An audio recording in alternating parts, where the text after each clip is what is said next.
Good morning, everyone. I hope you're all doing excellent.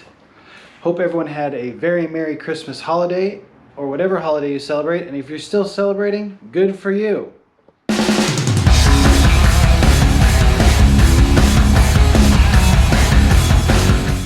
Now,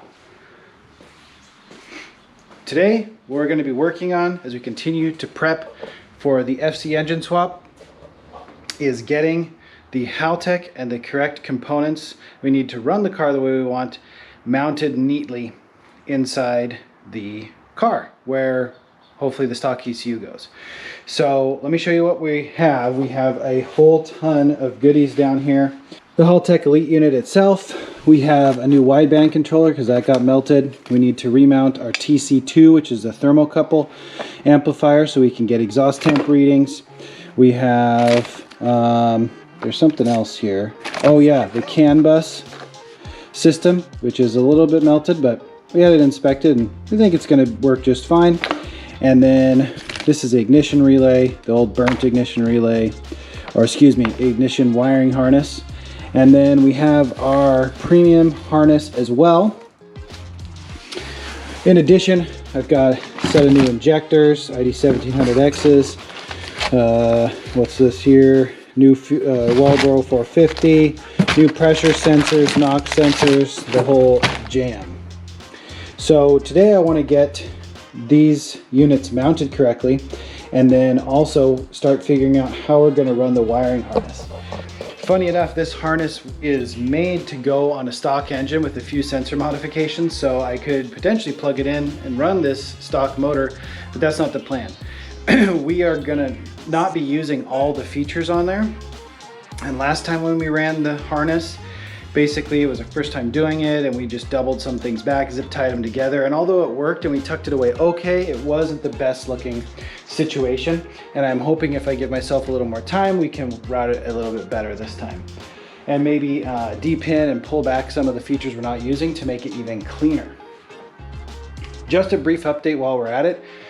We are waiting for a different radiator to try and complete a custom V-mount setup. And we're mocking that up on the burnt FC on the side of the house. So that's the main thing holding it up. The second thing, I guess, holding it up, we're making good progress as we go, but is we want to figure out what we're going to do with the exhaust. So got the new FC. It's much quieter, which I know sounds lame, but it makes a big difference when you're driving around a street car. Have it be a reasonable volume. And part of the reason is it has the cats. So obviously I'm not going to be able to produce the same amount of power with a cat in there, but I'm trying to figure out maybe if I go dual exhaust, will that help split the sound and I put two good mufflers on there. Then we also have to get whatever we buy mated up to the V-band on the back of the Borg Warner EFR turbo. So we have a flange if we want to do that, or we could use a downpipe that was provided with the original kit we bought. The only problem there is that downpipe is way too long, and so it pushes the exhaust down into the car. Now all these are pretty solvable problems with Jeff's help because we can cut that, weld that, do whatever.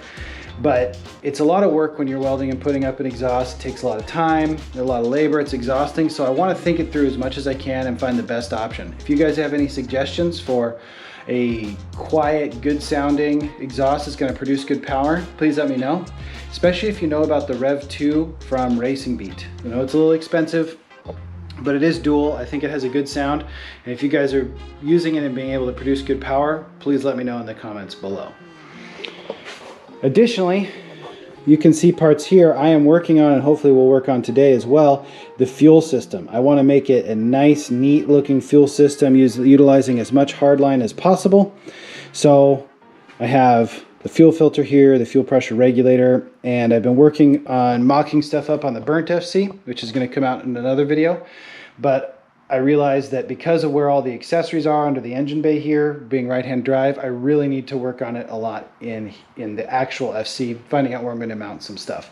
But I've been practicing on the other one, and I've figured out how to bend this piping pretty well, and been practicing converting the stock hard fuel lines to AN fitting. So I think it's going to go really well.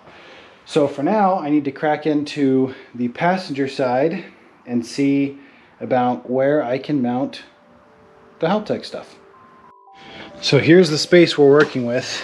To pull up the carpet, you already have to take off all this trim, and to fully get it pulled back, you have to take the dash out, which I am not going to do. But this is the panel, stock panel, that protects the ECU.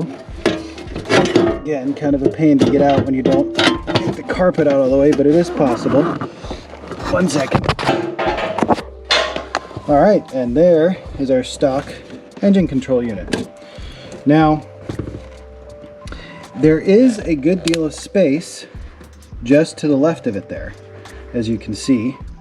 So I'm hoping I can fit everything along there. And, oops, lost my light. So the cover plate actually mounts up here.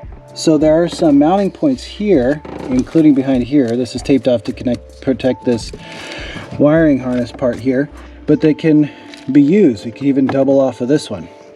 So I'm going to grab the pieces, kind of lay them out in here, see how much space we actually need, and then see what's up. The other thing I'm going to do is I'm going to unplug this, because I think on the other FC I didn't even have this in here, and see what does and what doesn't work on the car. Okay, so I have all 3 connectors out of the ECU. Throw the key in the ignition. Let's see what happens.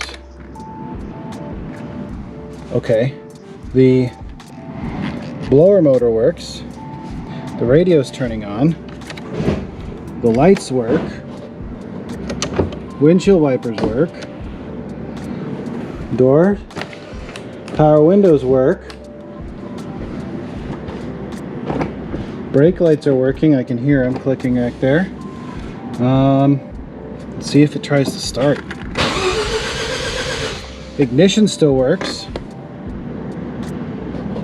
So maybe I can just remove that completely, which is what I thought. I mean, every single check engine light is on, but I think that's going to happen anyway. We're probably going to have to unplug this or double up all the sensors. So anyway, I'm going to see if I can fit everything down there with the ECU still there, because why not? Okay, so here's what I'm thinking. Right down here, you can see the Haltech Elite snugs right in there nice and neatly. I can still use all the stock locations to keep it in place. And I can either point it up, which I think I'm going to do, and have the wiring pass through the top, because there's actually this cutout right here that I can work with or expand. There's 2 to pass the wiring out. And then what I was realizing is, when I did the Haltech on the left-hand drive FC, all the wideband controller, which goes into the exhaust, thermocouple amplifier, which goes into the exhaust, is actually on that side. Because as you can see, the engine is not switched around, so the turbo and the exhaust are all over on that side. And since there's not so much space, and these units are kind of small, I thought, well, why don't I use all this length of cable they provide here and try and pass it behind the dash here over there, so that everything reaches easy. So I think I'm going to try and do that. I think down here I'm just going to make a little plate to mount the Haltech to, which would be pretty neat. Just going to make it out of ABS plastic, and I'm going to mount it underneath this bolt here and use a nut to get it on that there, and maybe use this second one. Yeah, I think I will. And then it should be sturdy enough, and then there's mounting holes on the side. So I'm going to be working on that. And then up here in the engine bay, I started messing around with the Haltech, and one of the things I realized is that I forgot a big part of the premium harness, which is this big fuse box. So I was looking around in the cabin, couldn't really find anything. And then I realized I'm probably going to have to cut this grommet, because as I mentioned, I'm going to be eliminating something. So I'm going to have to cut this, and I will reinstall that. For instance, so I bundled everything off into what we are going to be using. So we have all our sensors here. This is TPS, throttle, crank sensor, oil pressure, knock sensor, engine ground. So the things we're not going to be using are just sitting out on their own. So for instance, oil metering pump, we don't use the alternator regulator. We've got the injectors here. We don't use the starter, STS. So those things I can pull back through. Maybe, if I can figure it out. So, and then The only thing this harness is missing from the other one had is a ethanol sensor, an E85 sensor, so flex fuel. So I need to figure that out, how to wire it. I haven't done it before. I'm sure I can figure it out, so I need to figure out which ones of those that is, and or maybe I can repurpose one of these things I'm not using. Maybe unlikely, but I'll read about that. And anyway, what I'm thinking about the fuse box is, since I'm cutting it, why don't it looks like I can bring it in from down here and bring this up. The wire will go the other direction underneath here, and put it next to the factory one. Because again, these two bolt holes line up almost perfectly with this. So I'm thinking I can make one big power unit here, and like kind of expand off this factory bracket, because again, these won't be here, this won't be here, and I'll have a lot of room to work with up here where the battery was. So I'm thinking about that. And then for this grommet again, so one of the frustrating things about that is this grommet doesn't fit in the factory grommet size from the engine harness, which actually does go from this computer up underneath and out that side, which is where it comes out on the USDM model as well, obviously. But there is, let me see if I can show you, if I can get the light moved around. Yeah, that's going to work. A impression into firewall here. Okay, so there's one here which I don't want to mess with because this is the throttle, or excuse me, the speedo cable. And then there's another one right down here, nice circle. And I can take the interior dimensions of this grommet with my calipers, get the correct hole saw, cut that there, and pass this through and keep it nice and neat. And then there's plenty of length on everything down here to be able to reach what I need to reach. So I think that's going to be the plan. So now let me see if I can find a home for the wideband controller, see if I can find a home for the thermocouple amplifier over there, and if that works, I'll start fabricating up some mounts and so on. Okay, so I've created a little template here out of cardboard with little holes for the screws and nuts. So I'm going to go ahead and cut this out and then start shaping it to make it fit in there really nicely and hold the Haltech.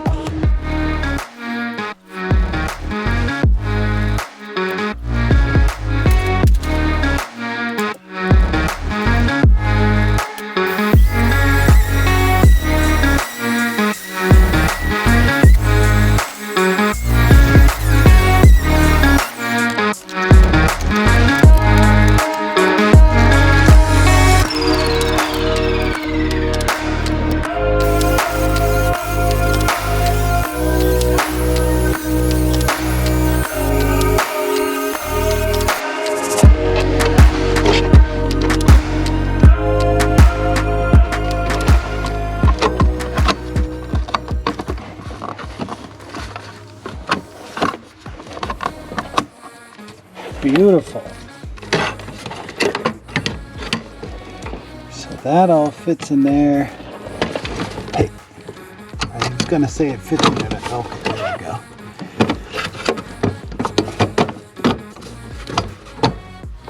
There we go. Okay, so that fits in there nicely. Okay, so now get the Haltech mounted on this side. So I'm going to do a quick second draft of this panel. Pretty much got it everywhere, but I don't have enough room to screw in those two. So I'm just going to go ahead and trace this, cut it out exactly, only takes a few minutes, and I'll just make a little section here so I can put all 4 screws on this unit in, and then we'll go from there. Now to mount the Haltech to the nice board we've made, by the way, test fitting went great on the final revision. So I'm going to be using this Rivet threaded insert gun. Never used one before, so I'm kind of excited to see how this works. So I picked it up from Harbor Freight, so it's just their basic unit, so it's all in standard measurements, but I went to the hardware store, got some fittings here, and I'm going to see if we can make this work. So I think we just slide it through like so, and I'm going to squeeze this. Seems to be working. Okay. So hopefully this isn't raised too much that this won't fit in there anymore. But now, let's see. Go ahead and back that out.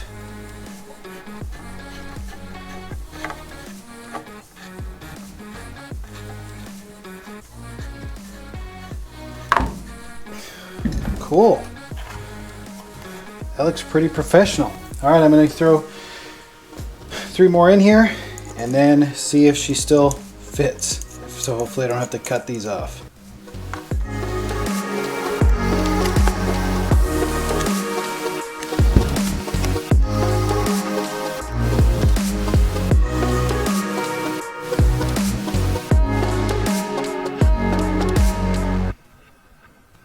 Okay, so that was quite a bit of work, but this looks pretty awesome. So I did have to make one edit down here because of the clearance for the groove nuts, but it all fits in still really nicely.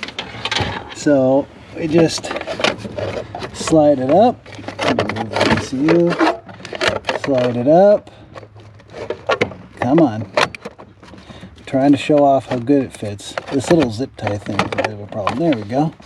Slides down in there. All the bolts are in there.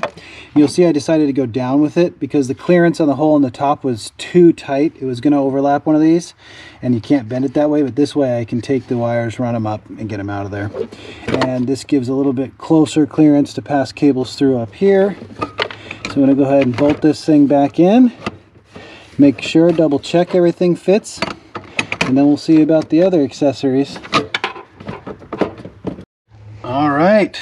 There she is mounted in, bolted down, everything's good.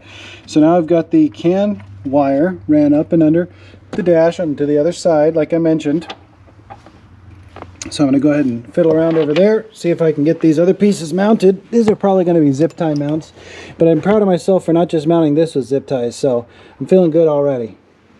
Okay, I can't get under there again and show you where I put everything. It's about broke my back laying upside down on this seat to get everything up there. But what I can show you is the view from here. You can see the wideband cord hanging down, but you cannot see the controller. So the thermocouple is up under here, and the wideband controller is up here attached to part of the HVAC.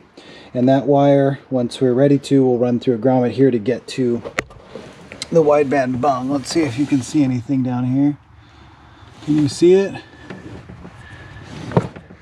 Right there. Yep. There's a controller. Cord reaches perfectly. This for right now I'll just have to tuck up out of the way, which is fine. And I'm pretty excited with the progress we've made. This is a big part of getting everything installed, is just getting everything routed. And so even though we're not turning the Haltech on today or wiring the engine, these little pieces of progress make a big difference overall, because now this is already in place. It's already set where it needs to be. Just need to run the wiring, which is going to be its own challenge because we got to pull up carpet if we want to make it look nice. And then up front here, where we're dealing with the wiring harness, we've already made some good decisions as to what do we want to do with the fuse box, where we need to pass this through, how we're going to make this grommet work. And I've already got the harness kind of started to be laid out, so it'll be much easier to work on. So as I mentioned, I'm going to try and tidy it up just a little bit so that we can have better routing and appearance in the engine bay so that we don't have extras hanging around. But the next step, as I mentioned before also, is I'm going to work on terminating and finishing up the fuel system, which is going to be exciting as well. So that's going to do it for today's video. Please remember, like, comment, and subscribe. Stay tuned for more content. Be kind to each other out there. And remember, when they ask you, tell them you want more.